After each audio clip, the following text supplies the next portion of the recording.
Bienvenidos a la fase final ya del curso académico de nuestras actividades culturales. Después de una dura feria de 7 días, pues venimos a juzgarnos un poco el alma con una conferencia sobre la Sábana Santa y el Santo Sudario de Oviedo a cargo de don José Manuel García Bautista.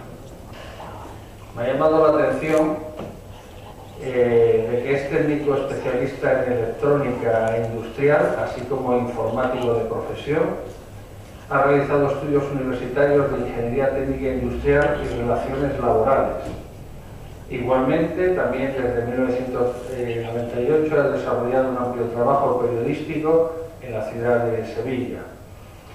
Es articulista y colaborador habitual de la revista Año Cero, que está dirigida por don Enrique de Vicente, también en Enigmas, del desaparecido Fernando Jiménez del Oso, que bastante miedo nos metía cuando éramos chicos en la televisión española.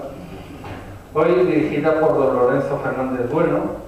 A la vez ha realizado diferentes trabajos para otras revistas del sector, como Más Allá, Da Vinci, La Rosa de los Vientos, Código 10 o Código X, la norteamericana Fight o la puertorriqueña Evidencia.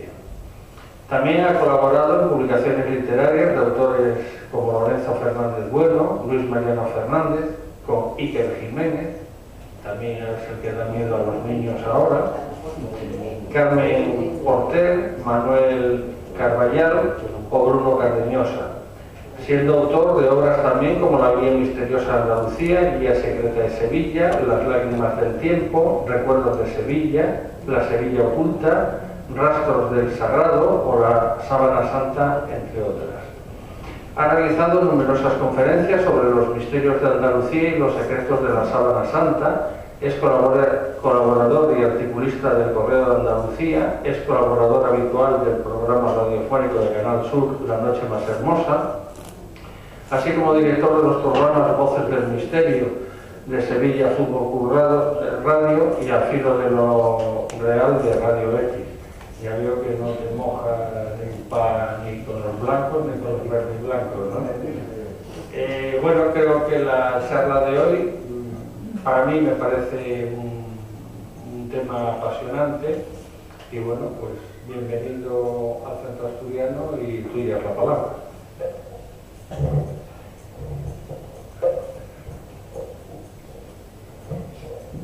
Bueno, pues lo primero es agradeceros la amabilidad de que me hayáis invitado esta tarde-noche a compartir estos momentos en los que vamos a hablar de la Sábana Santa y en los que quizás nos vamos a acercar a uno de los objetos más venerados, pero también más estudiados de toda la cristiandad.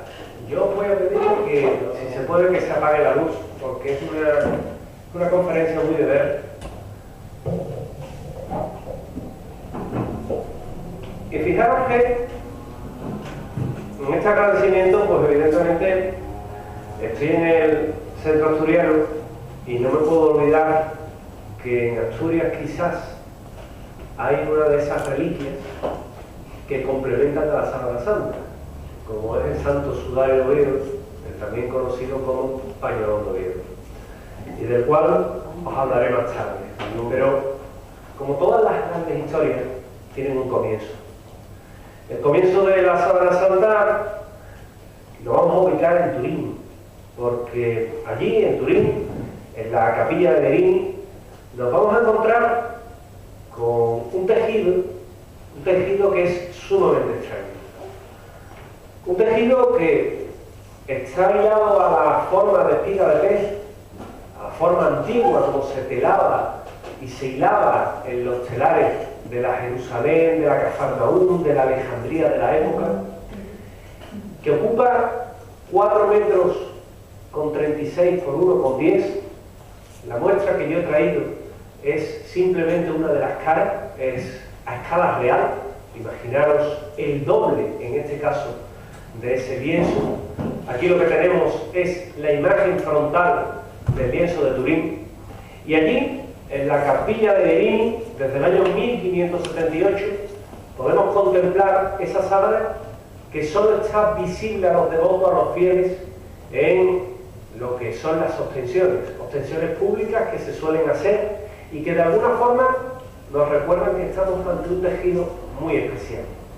¿Qué tiene de particular ese tejido? Pues lo primero que tenemos que saber es que nos muestran las marcas, la imagen frontal y dorsal de un hombre que ha sido crucificado del mismo modo que lo hicieron con Jesús de Nazaret.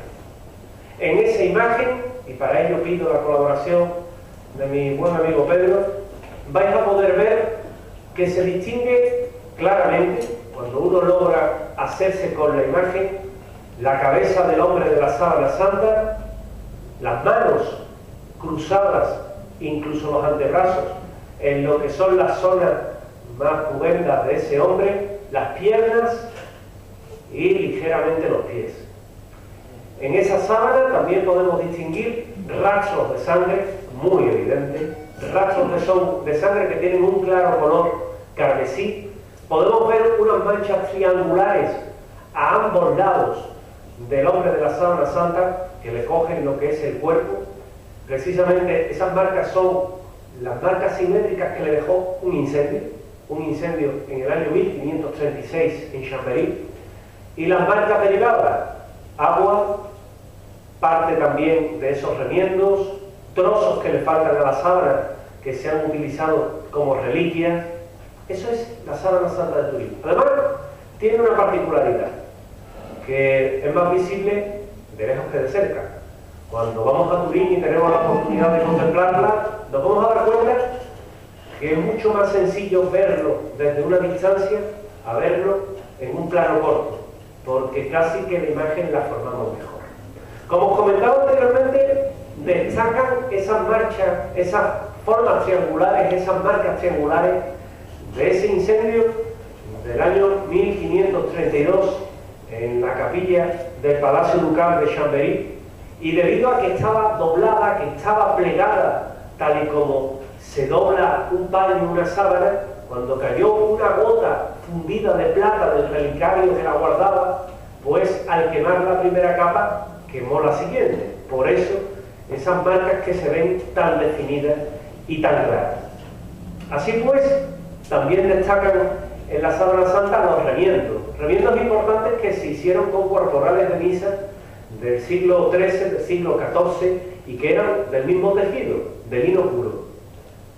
Y así pues, llegamos a esa imagen que nos llama la atención porque principalmente está y muestra lo que son las marcas de la pasión de Cristo. Una tela que se aplicaba, que se usaba para envolver, para cubrir al difunto una vez que los crucificaban. Y fijaros que cuando se crucificaba un reo en tiempos del imperio, lo normal era que no se permitiera el llevarse el cuerpo a un sepulcro y darle cristiana sepultura, ya que los delincuentes, los asesinos, los malhechores se metían en una fosa común. Sin embargo, el hombre de la sábana santa tiene la particularidad de que fue amortajado, y la segunda particularidad es que está al modo hebreo, al modo judío. Luego ya nos va dando ciertas pistas de quién pudo haber sido ese hombre. ¿A quién pertenece la sábana santa? En la actualidad pertenece al Vaticano, pero no hace demasiado tiempo pertenecía a la Casa de Saboya. La Iglesia evidentemente se ha mostrado y ha mostrado sus preferencias, incluso ha opinado sobre lo que es la sábana santa. Lo primero es que es un reto a la inteligencia, en tanto en cuanto no sabemos cómo se ha formado. Muchas son las hipótesis, pocas son las respuestas. Sobre la huella, lo que nos dice la Iglesia es que es espejo del Evangelio, porque encaja a la perfección como un guante a lo que nos dicen los Evangelios precisamente de la pasión de Cristo. Sin embargo, de momento nadie nombra que la sábana santa sea precisamente la que contuvo a Cristo. Afirma también que no es competencia de la Iglesia el tratar de buscar en la ciencia las respuestas a ese lienzo, puesto que es un motivo de fe. Y finalmente, hay algo que es importante, porque objetivamente y sin prejuicios es como hay que mirar a la Sábana Santa. Sin embargo, tenemos que saber que la Sábana Santa tiene un problema, y es que la Sábana Santa es una obra de Medeo. Es un lienzo que fue realizado por un artista entre los siglos XIII y XIV, entre el año 1260 y 1390. Un falsificador. O eso es lo que nos dice el carbono 14. Es lo único que hay contra la Sábana Santa. Y así lo dijo este señor que tenéis detrás mío, que se trata de Anastasio Ballesteros, que era el cardenal arzobispo de Turín, y que comunicó en rueda de prensa ese comunicado oficial en el que se decía a la prensa no que la Sábana Santa fuera falsa, no que la Sábana Santa fuera, en este caso, una falsificación. Lo que se decía es que las pruebas de carbono 14 que se habían realizado sobre ella nos decía que era del medievo. Pero claro, hay otras muchas pruebas, otros muchos argumentos a favor de la Sábana Santa. Otros muchos argumentos a favor de la Sábana Santa que en un momento dado nos indican que esa obra, que ese lienzo, realmente pudo haber pertenecido o pudo haber estado en el siglo I de nuestra era en la Jerusalén de la época. Lo primero que tenemos que saber es que carbono 14 lo tenemos todo en el cuerpo, en forma de carbono 12. Se toma a través del sol, de los alimentos que comemos, se asimila, lo asimila al cuerpo. Durante la vida de una persona va acumulando carbono 14 hasta que muere. Y cuando muere, empieza a perder carbono 14. A razón de la mitad del carbono 14 que contiene el cuerpo cada 5.760 años. Por lo cual, por esa regla de 3, es relativamente sencillo saber la edad de unos restos biológicos. Es quizás la prueba más utilizada para determinar dataciones de antigüedad de piezas arqueológicas, como digo, que sean de carácter orgánico. Y es curioso porque, en función de eso, la ciencia también nos dice que no todas las pruebas que se hacen de carbono 14 son fiables, sino que el 67,8% de las mismas sí tienen un alto grado de fiabilidad, un 9,6% son dudosas y un 22,6% son inaceptables. Es decir, que la prueba del carbono 14, que es el único argumento en contra de la Sábana Santa, también puede fallar. Y es curioso porque se hacen una serie de exámenes sobre la sábana, sobre unos hilos de la Sábana Santa de Turín. Y son varios laboratorios: Taxo, Oxford, Londres, Schweich, y se le dan una serie de hilos para que hagan esa datación. Y casi todos coinciden. ¿El problema? Pues el problema es que sobre ese lienzo no se hace una adecuada descontaminación. A lo largo de los siglos, la Sábana Santa ha estado expuesta a los fieles. Y, como lo ilustran las imágenes, pues en las propias exposiciones, los obispos las solían coger con la contaminación que eso añade al lienzo. Estaba expuesta a los fieles que la besaban, le ponían velas con todo el humo que evidentemente se impregna y que hace que se cargue de carbono, con un incendio que sufre en ese año 1536 que hace que tenga un contenido añadido de carbono, y con todo eso, pues la propia ciencia se empieza a manifestar. Miren ustedes, el doctor Harry Goff, uno de los pioneros en materia de carbono 14, dice que tal y como se le hace la prueba del carbono 14 a la misma, es casi inaceptable hoy día contemplar esos resultados como fehacientes, como verdaderos, como auténticos. Pero claro, os he hablado de otras pruebas. argumentos en contra. ¿Qué tenemos a favor? Pues fijaros, lo primero que nos llama la atención es que en el año 1598, coincidiendo con las bodas de plata de la Casa de Saboya, se encarga a un fotógrafo de la época, a Secondo Pia, una fotografía, año 1898. Una fotografía de aquellas viejas cámaras de cajón, y este señor realiza esa fotografía y, oh, sorpresa, lo que sale es que la imagen natural, cuando se le hacía una foto, se convertía en un negativo fotográfico parcial. Eso nos indicaba que el nivel de detalle que tiene el negativo es mucho mayor que el positivo. ¿Y cómo puede una foto ser un negativo fotográfico tan sorprendente? ¿Quién dominaba el arte de la fotografía en el medievo? La respuesta es nadie, aunque se conocía precisamente lo que eran los principios de la cámara oscura, pero la respuesta es nadie. Y curiosamente es Secondo Pia el primero que ve esas muestras, ese rostro del hombre de la sábana santa. Incluso esos regueros de sangre tan característicos que tiene y con los que luego posteriormente sería el propio arte bizantino el que a través de sus mosaicos y murales nos muestra precisamente las caras del hombre de la sábana santa. Claro está, que eso fue aproximadamente en el siglo V-VI.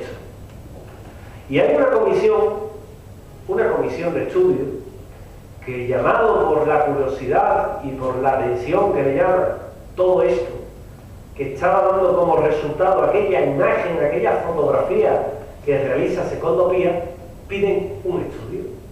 Era la década de los 70 y la STURC, una comisión católica que se encarga de pedir autorización para estudiar la sábana santa, se la concede. Y surge un señor, Max Frey, balinólogo y criminólogo suizo, que pide hacer una prueba no contemplada en el guión de todas las pruebas que le iban a hacer a la sábana santa, y era estudiar los pólenes. ¿Cómo?, le dijo el Vaticano.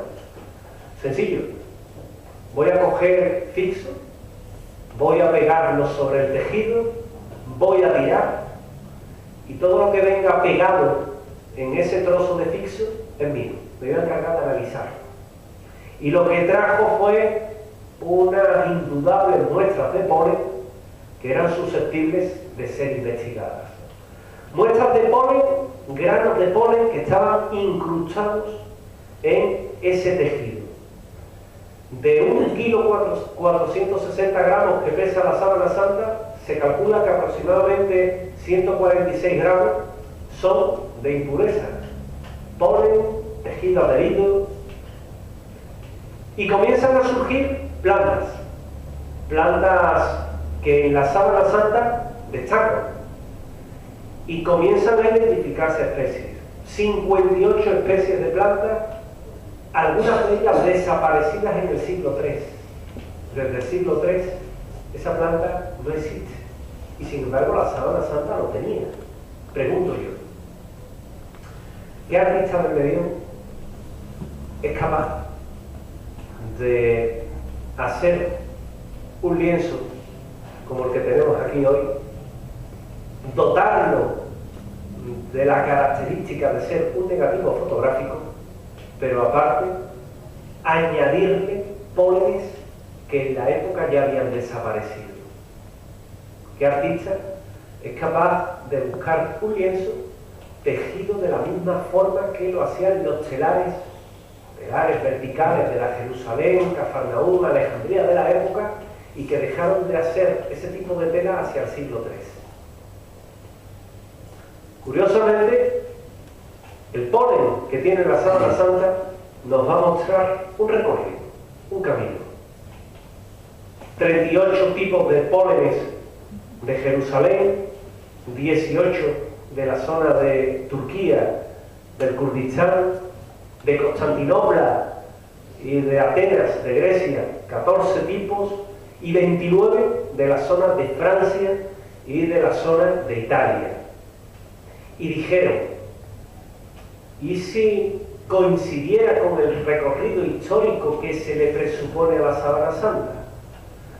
Y efectivamente, otro palinólogo, un experto de la Universidad Hebrea de Jerusalén, Adinoam Danin, acompañado de Uri Baruch, ratifican punto por punto que los estudios de Maffrey son correctos y que la Sábana Santa tiene esos pólenes ya desaparecidos que coinciden en gran medida con el recorrido histórico de la Sábana Santa, destacando dos plantas: la Bundelia cuneiforme y el Xylophyllum dunosum, que es uno de ellos un arbusto espinoso que os sonará porque el hombre de la Sábana Santa destaca en su cabeza lo que son regueros de sangre que pudieron estar provocados por una corona de espinas.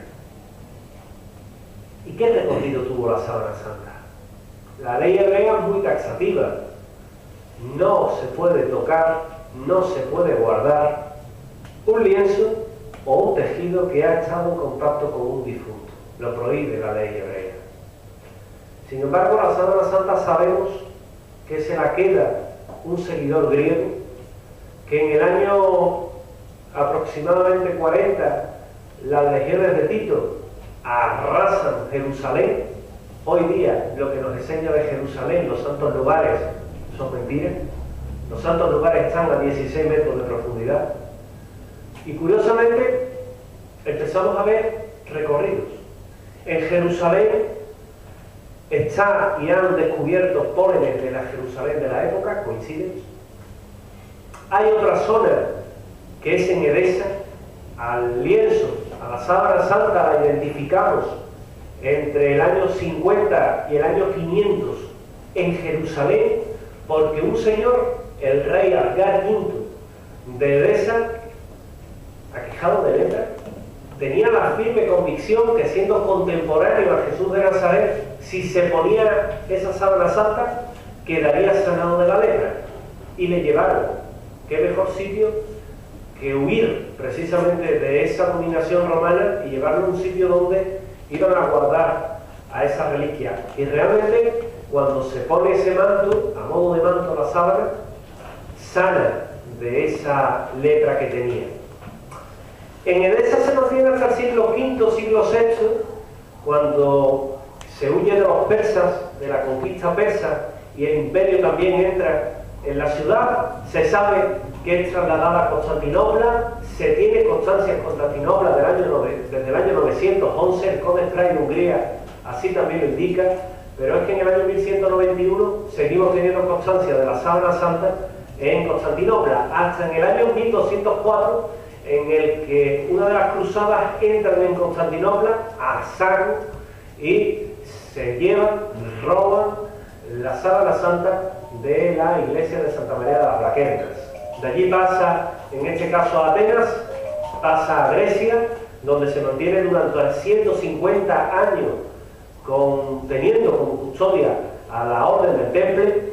De allí pasa y aparece ya en Lirey, y de Lirey es la historia conocida de la Sábana Santa, de Lirey a Chambéry, donde sufre ese incendio, y posteriormente a Turín, como, bueno, acercarla, ya que Milán en el siglo XVI sufrió una plaga de peste, y San Carlos Borromeo prometió ir a pie de Italia a Francia a arrodillarse frente a lo que es la Sábana Santa.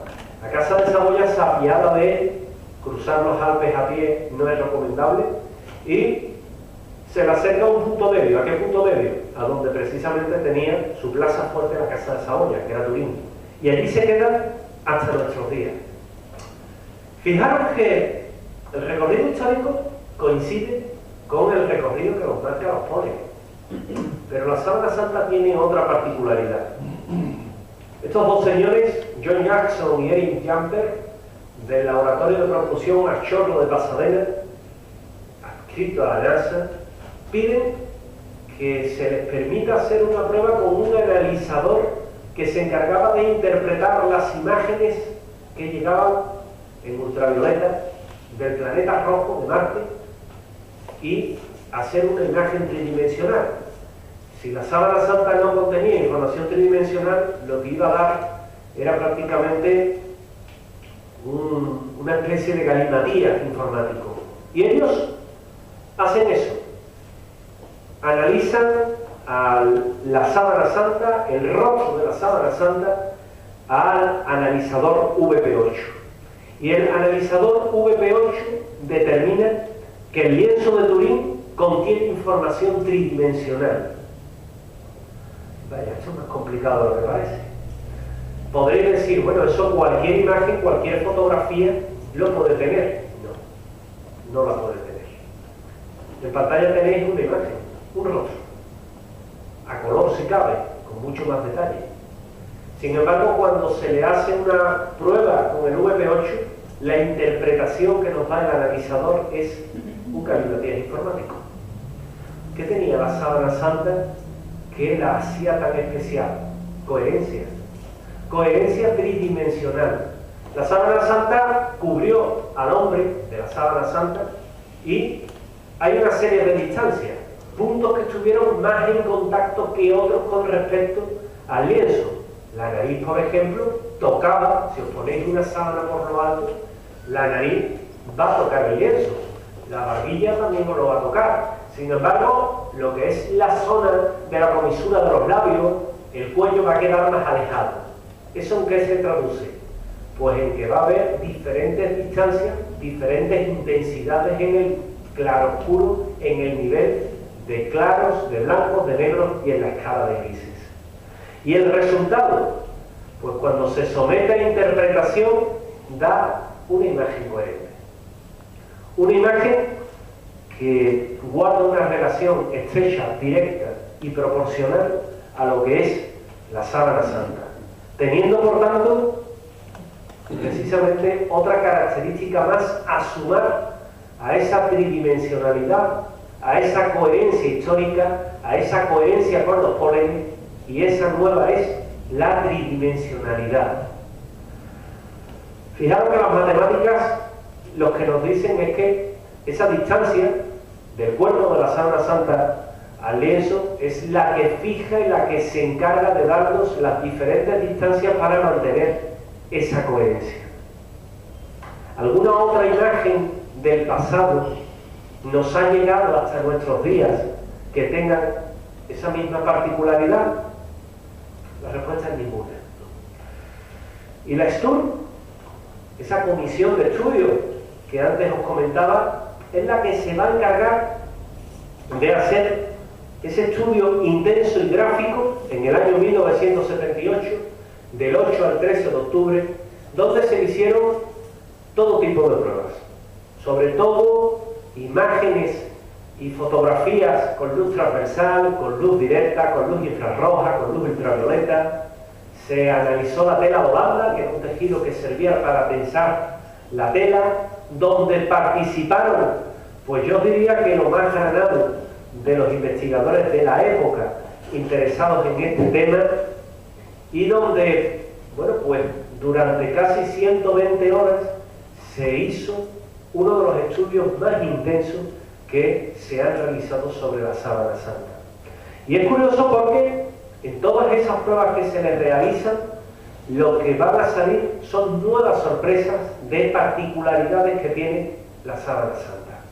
Una de esas particularidades fue pues que reaccionaba ante la luz infrarroja. ¿Y cómo? Pues por la sangre.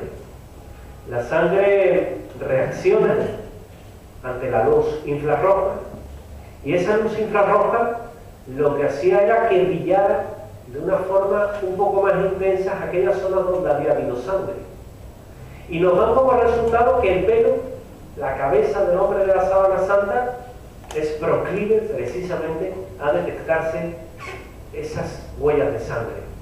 Pero también la zona de la nariz, donde presenta un tremendo golpe, o la zona del bigote y de la barba.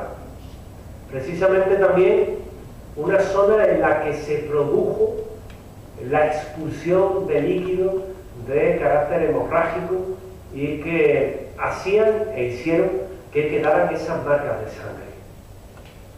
La STUR, evidentemente, se iba a encargar de analizar muy bien el rostro de la sábana santa. El profesor Samuel Pericori se iba a encargar de todo lo que era la visión vertical de ella. Y ya que estaban viendo sangre, ¿por qué no buscar más huellas de sangre en el tejido? Y lo que encontraron fueron 120 latigazos. 120 latigazos dados de una forma indiscriminada en el cuerpo de la sábana santa, a donde pillara, infligido por dos verdugos, un diestro y un zurdo, que sabían perfectamente su trabajo cuál era, y que respetaron una sola zona en el cuerpo de la sábana santa, el corazón. No interesaba que el hombre de la sábana santa muriera de un azotamiento excesivo, azotamiento al modo romano, que había en este caso una casi limitación. El modo hebreo solo contemplaba 36 latigazos, ellos no. Ellos lo hicieron al modo romano y lo hicieron con un látigo que era el flagellum taxilum, que tiene 3 colas y en cada cola unas especies de plomo, de pesas, cuya misión era infligir el mayor daño posible, desgarrar la piel. Al fin y al cabo, aquel individuo lo iban a matar, lo iban a crucificar, les daba igual. Tenía que servir de escarmiento. Y fijaros bien, no es que aquí en Sevilla somos muy dados a eso, no es que satanicemos ahora la figura de Poncio Pilato, no es que satanicemos la figura de los verdugos, hicieron su trabajo, simplemente. Y Poncio Pilato, como en este caso procurador de Judea, lo que se encargó era de, pese a las presiones que había, imponer en este caso el orden en todo lo que era la zona de Judea, que era una zona menor con respecto a Siria. De esa forma, los romanos os garantizo que crucificaron a muchas personas. Hay muestras de sangre en la sábana santa.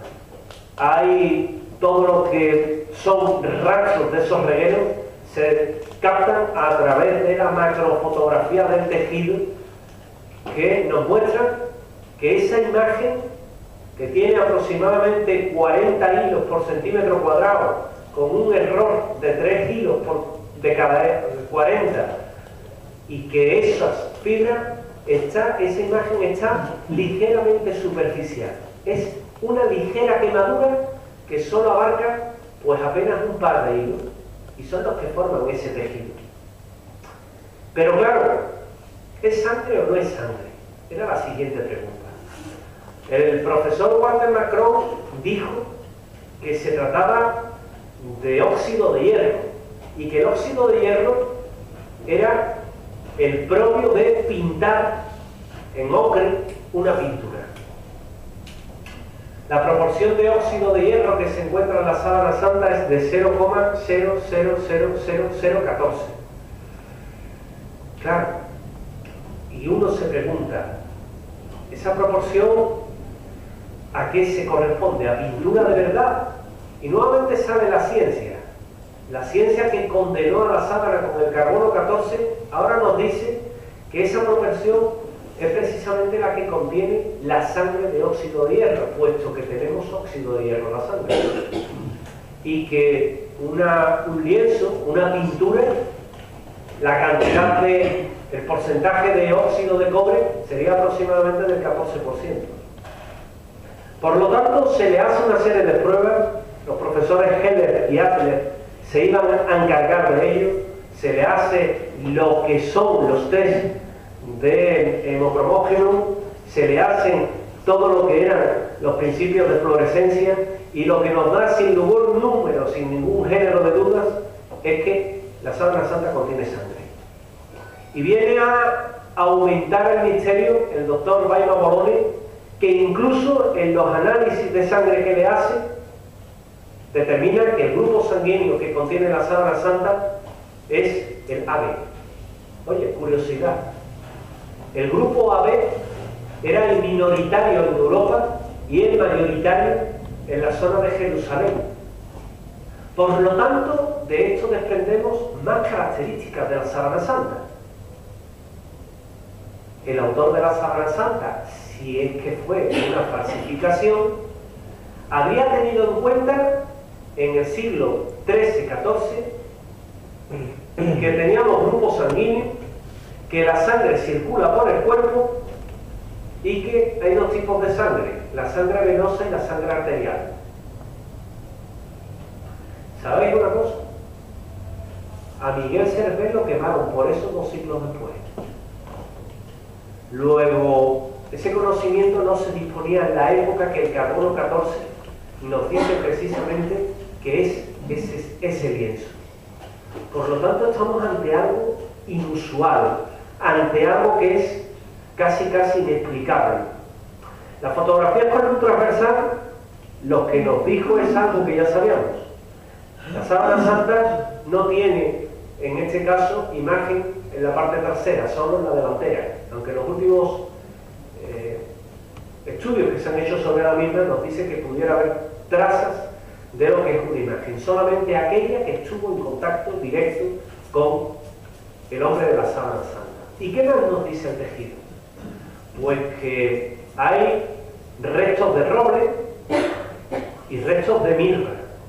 La mirra y el aloe son 2 tipos de sustancias que se utilizaron para desentar el cuerpo del hombre de la sábana santa, muy castigado después de ser salvajemente azotado y crucificado. Y la madera de roble, porque era el tipo de madera que se utilizaba en las crucifixiones. ¿Y qué más hay en la sábana santa? Hay tejido epitelial, hay tejido muscular, ahí tenéis las muestras de ello. Y ello no nos da ya opción a tener dudas. Hay tejido y hay rastros orgánicos en la sábana santa. ¿Y qué más podemos desprender de aquellos estudios que le hicieron a la síndrome? La síndrome, como también se le llama a la sábana santa. Pues que no hay direccionalidad. ¿Qué es la direccionalidad? La direccionalidad es que cuando pintamos un cuadro, el pincel tiene una trayectoria, la trayectoria de la mano al pintar. La sábana santa no tiene direccionalidad, es como si hubieran soltado ahí, ¿verdad? ¿Cómo? No se sabe. Otra característica que tiene es que no tiene rastros de pintura ni de pigmento. Si es un cuadro, ¿cómo se pintó? Tenemos cuadros, reproducciones de la sábana santa. Muchos de ellos fueron pintados por artistas notables de la época, como el alemán Alberto Durero, y tiene direccionalidad y tiene pigmentación, fueron pintadas. La sábana santa no. Para cuando la imagen es superficial, de 40 hilos que hay en 1 centímetro, solo 2 fibras tienen esa coloración para ir formando poco a poco la imagen. Pero es que a la sábana santa le metéis fuego y evidentemente arde. Lo que no se borra es la imagen. Es técnicamente estable. A la sábana santa la podéis meter en la lavadora, por supuesto, otra cosa es cómo salga. Y la imagen va a seguir en la sábana grabada. Otra particularidad es que es químicamente estable. Si le echáis ácido o un corrosivo, va a atacar al tejido, pero no a la imagen. Para cuando la sábana santa es un negativo fotográfico y además tiene tridimensionalidad y además es pormenorizado. El negativo fotográfico parcial muestra un gran nivel de detalles. Nuevamente pregunto, ¿qué lienzo de la época, qué tejido de la época o de épocas más cercanas, hasta el siglo XX os permito, tiene esas características? La respuesta es ninguna. Esta copia que yo os he traído es una copia realizada en una de las mejores imprentas de Sevilla. Tiene muchas de las características de la sábana santa. Si le hacéis una foto y luego invertir lo que son los valores de la foto, os vais a encontrar que es un negativo fotográfico también. pero no tiene todas las características de la sábana santa.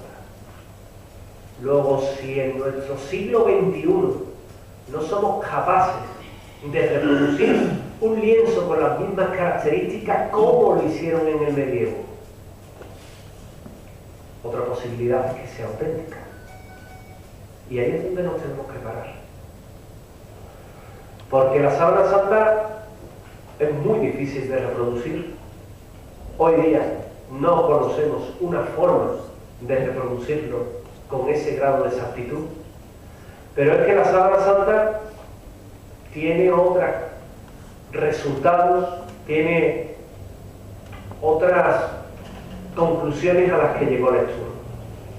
La primera es que hay un consenso científico de que la imagen es el resultado de algo que provocó la oxidación, la deshidratación y la conjugación de la estructura de lo que son los polisacáridos, de todas las microfibras del lino en sí. Que no se conocen métodos químicos o físicos que puedan explicar la totalidad de la imagen. Tampoco se pueden explicar la imagen de una forma adecuada con ninguna combinación de circunstancias físicas, químicas, biológicas o médicas. 72 científicos firmaron esto. Que como consecuencia de todo ello, el problema de cómo se produjo la imagen o de cómo la produjo sigue siendo un misterio. Y ahora reclamamos la ayuda de los forenses, que últimamente la ciencia forense está de moda. ¿Y qué nos dicen los forenses? La Iglesia nos dice que la sábana santa es espejo del Evangelio. Y lo primero que nos dice es, fijaros, algo muy especial. Y es que el hombre de la sábana santa, su negativo, es más bien casi un retrato, por la cantidad de detalle que tiene. Que evidentemente, como lo demuestra la obra de un querido amigo de Juan Miñarro, ese cuerpo presenta un gran número de traumatismos. Estamos acostumbrados a una Semana Santa en la que prácticamente Jesús de Nazaret es un caballero. Se le representa limpio, casi de sangre, poquita, y la cara casi intacta. Sin embargo, eso no es así. La cara sufrió, como podéis ver en las imágenes, muchos golpes. Pómulo, ojo, nariz, frente, tiene sangre en lo que es la barba, le tiraron de los mechones de la barba, sufrió un duro impacto contra el suelo que le provocó esa herida en la nariz, esa crucifixión y esa coronación de espinas dejaron muchas marcas, y todo ello queda reflejado, queda marcado en la propia sábana santa. Las manchas en la frente son curiosas, porque también estamos acostumbrados en nuestra Semana Santa a contemplar al hombre de la Sábana Santa, a contemplar a nuestros crucificados con una corona finita de espinas. Graso error. No fue una corona de espinas, fue un casco de espinas realizado con ese arbusto espinoso del que os hablaba antes. Es la misma planta que aparece en la Sábana Santa del Poli, es la misma. Y que fue, como demuestran los estudios de Monseñor Ricci, pues precisamente un casco de espinas. Un casco de espinas encajado sobre la cabeza y que cada vez que hacía un movimiento se apoyaba sobre el madero para coger aire, se clavaba un poquito más. Con lo cual, el sufrimiento del hombre de la Sábana Santa fue indescriptible, como también lo debió de ser el de Jesús de Nazaret. Os hablaba antes de la flagelación que se le hizo con ese flagelo táxil, que es el que tenéis en la imagen. 3 colas con pesas en las puntas, en los extremos, o huesos, que tenían la función de descarnar el cuerpo. Esa era la función. Crear el mayor daño posible. Y se reparten por todo el cuerpo. Azotes en todas direcciones, en todos los tamaños, pocas zonas del cuerpo se salvan, el corazón, incluso hay impactos en los testículos, y que, os podéis imaginar, creó un inmenso dolor en ese hombre. Igualmente, el hombre de la Sábana Santa tiene escoriaciones en los hombros. ¿De qué? Pues porque ese hombre no portó una cruz al modo nazareno, sino que portó un madero que iba atravesado al cuello y atado. Así es como lo llevaba. Y es que así, como os estoy comentando, es como lo llevaban precisamente los reos que iban a ser crucificados, no de otra forma. La otra forma es la visión artística, la visión religiosa, pero no es la visión real. De forma que cada vez que perdía el equilibrio, no se podía agarrar con nada. La cara era lo que paraba el golpe. Una vez que se llegaba al Gólgota, o a donde fuera crucificado, lo que le iba a esperar era el Stannis, que es el palo vertical, y sobre el palo vertical se encajaba lo que era el patíbulo, que era el madero que portaba. Y arriba se le ponía el titulus crucis. El titulus crucis era el delito que había cometido la persona a la que se había crucificado. No era normal. No era normal crucificar a una persona con clavos. Habitualmente, ¿con qué se hacía? Se ataba y se dejaba allí. ¿Cuánto podía durar una persona atada a un madero? Un día son 24 horas, 2 días, 3 días, que duraba mucho, no había problema. Se acercaba un centurión romano y le partía las piernas. Y cuando le partía las piernas a una persona que está crucificada, le provocan la asfixia y lo mata de un colapso ortostático, directamente. Al hombre de la Sábana Santa, igual que a Jesús de Nazaret, no le parten las piernas, lo rematan, pero no le parten las piernas. Pero volvemos a la crucifixión. Curiosamente se ataban, si no, no había clavos en toda Roma para ir crucificando gente. Los romanos tenían varios frentes abiertos. Pero el hombre de la Sábana Santa, oye, vamos a clavarlo. Y son las marcas que se tienen de la Sábana Santa, tal y como marca mi compañero, son las marcas que se tienen en las manos, pero no en las palmas de las manos. Eso es un error. Las palmas de las manos no tienen fuerza para aguantar a un crucificado. Si crucificáramos a alguien y lo claváramos con las palmas, al cabo de la media hora se habría desgarrado la carne y se habría caído. La carne se le quedaría clavada en la cruz, claro.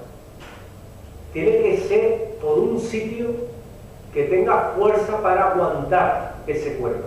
¿Por dónde? Por el espacio del stop. Que si os tocáis la muñeca, vais a ver que hay un huequecillo, que hay un conjunto de huesos ahí, justamente por ahí. Ahí te clavas y ahí lo aguantas. Además tiene una doble función, que te corta las venas, pero como te las taponas no te pones desangrado. Con lo cual, el reo sufre más, que de lo que se trata. Y no os creáis que yo soy cínico en ese sentido. Es que la crucifixión estaba hecha para eso. La crucifixión no es un invento romano. La crucifixión es un invento fenicio. Perfeccionan los romanos simplemente la crucifixión. En una mano vais a ver que tiene un reguero de sangre más pronunciado que en otra. ¿Por qué? Pues sencillo. Porque el centurión que estaba crucificando a ese hombre pilló un nudo la madera.